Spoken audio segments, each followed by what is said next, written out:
Hi, this is Jess from Kentucky to Tokyo. I'm tired.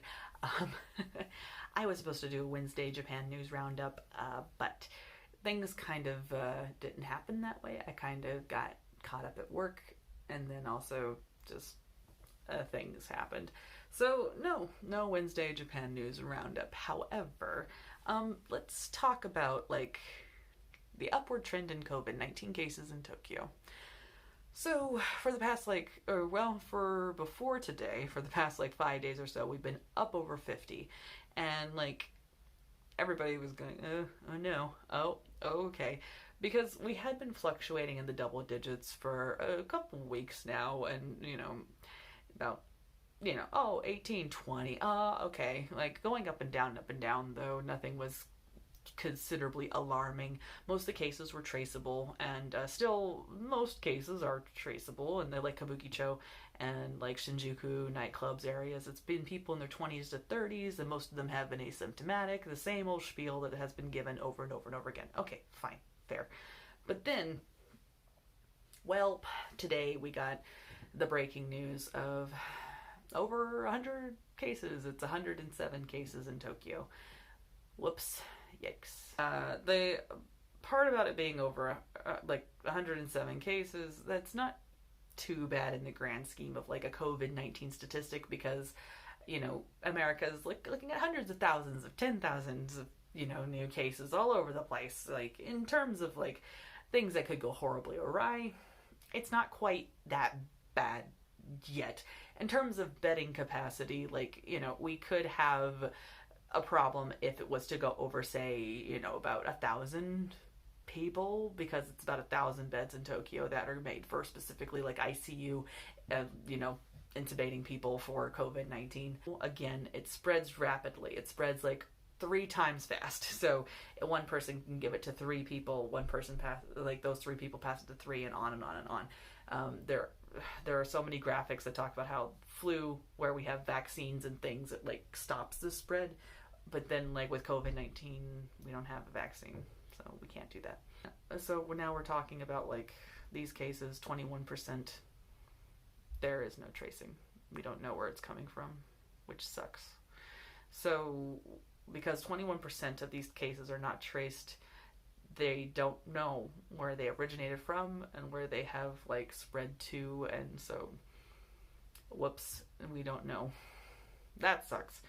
I was actually thinking because yesterday was 67 and before it had been 58 or something like that, I was okay, so in an upward mobility trend, then probably it would be 10 more, and then 10 more, and then maybe 20 more, and then 30 more. I thought it was going to be a little bit slower than sudden jump from 67 to 107. That's over 40. That's cases of 40 cases. That's not what you want. But what does this mean?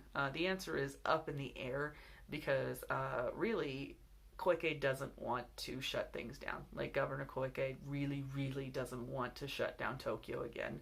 Why? Because the economy. Because especially Shinzo Abe is terrified of having another recession.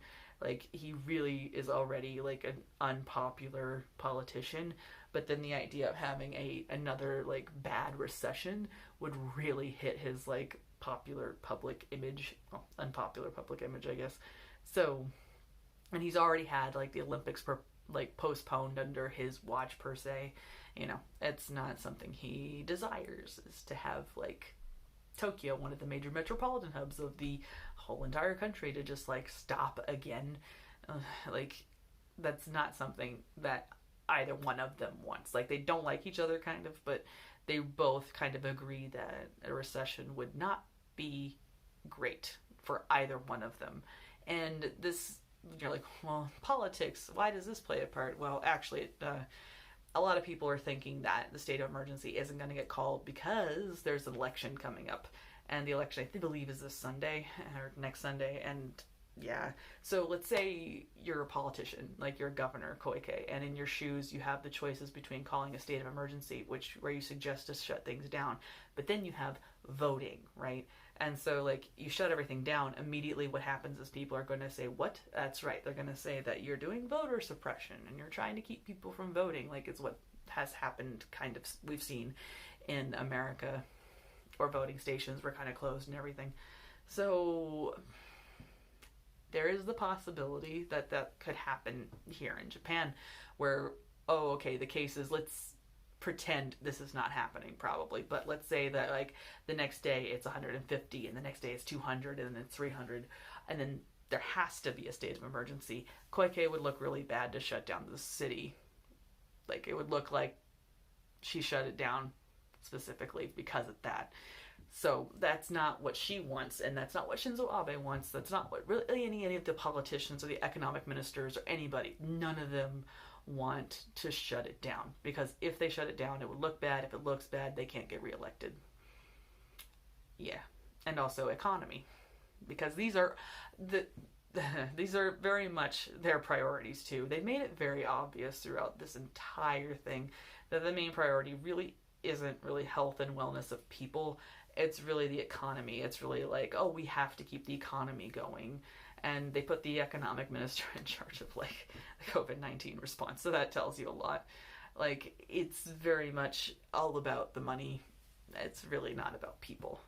Now, again, what's going to happen is really up in the air. But again, if the cases do increase like double or triple significantly in Tokyo, like, of course, by that point, like, Koike is going to be stuck in a corner between a rock and a hard place.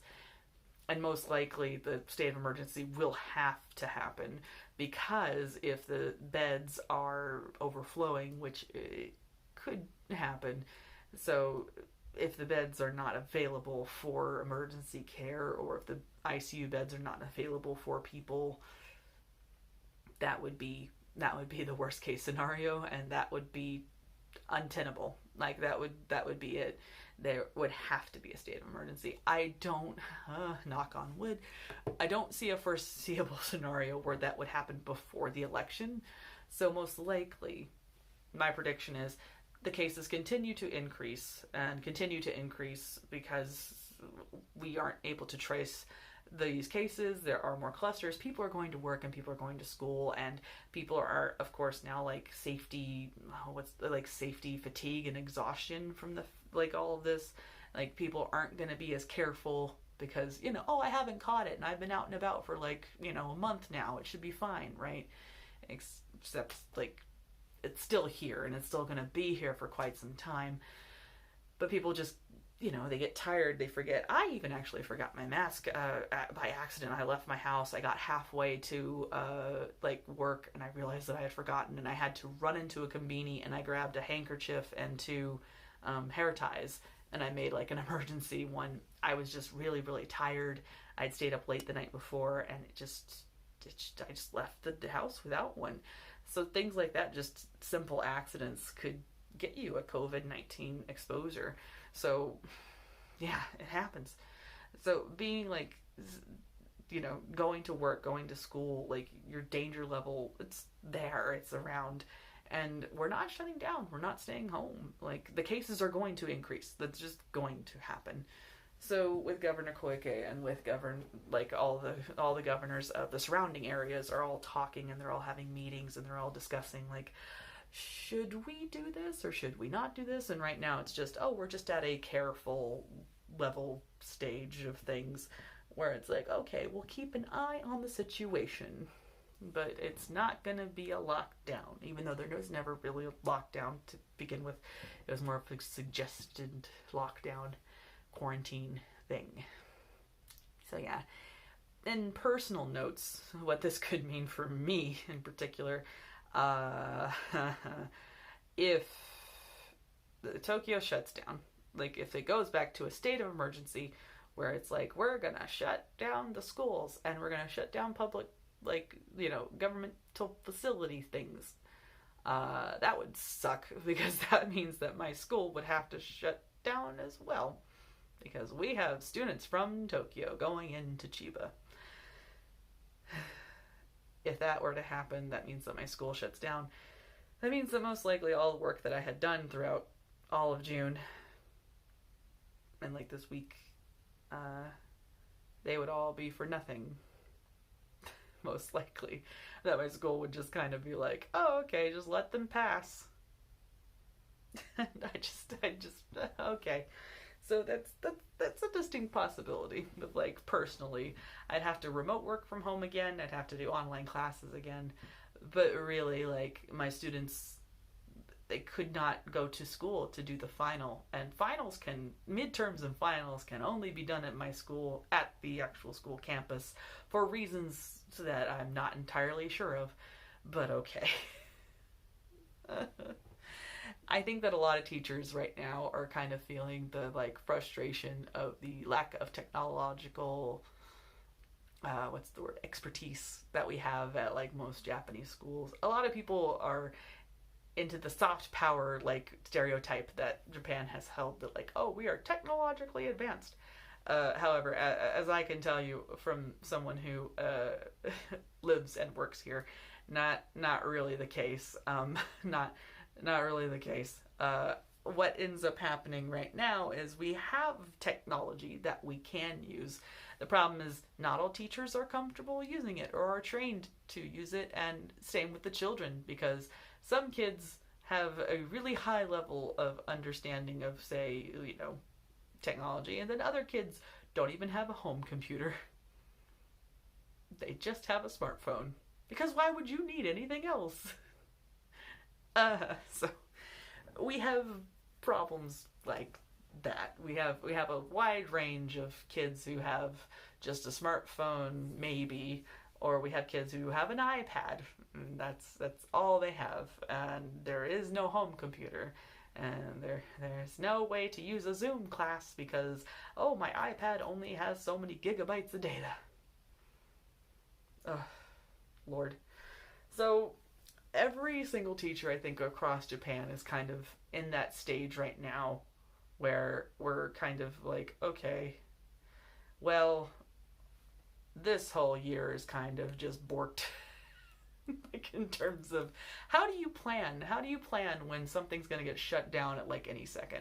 How do you make lesson plans when you're like, well, I hope that this works out, because if it doesn't, and if I can't get to finals with this plan, I don't have enough material to make a final. Like, like if you think about it, think about when you were in school, right? You used to have a full term, and full term would be about 2 or 3 months, maybe longer, and second term's usually about 3 or 4, right? So your teachers have to create a curriculum within those months in order to create like 100 points, say, for a test or whatever their thing is. Yeah, you have to make material to put it on it. You have to teach material so that it can be put on a test. If I'm having any hope, it's like I really, really just hope that like my school doesn't shut down before we have our finals. If we could just have our finals, then I could have it done. Like, I have taught my kids, we can finish and we can be done, and that'd be it. Like end of July, if we can make it to the end of July, that's all I can hope for. And then if the state of emergency happens, fantastic, and then we're shut down. That's probably not what's gonna happen. That's probably not what's gonna happen. I actually don't see us making it through July if the numbers keep increasing, and I expect them to, because again, I don't see them putting down any even suggested restrictions on anything, because they're scared of breaking down the economy. So yeah, that's just a personal note for me. Now, you might be like, oh, Japan News Roundup, there's going to be more news to talk about, but actually, no. I'm tired. And also, I think this is the most important thing to talk about right now, and also, I just really don't want to.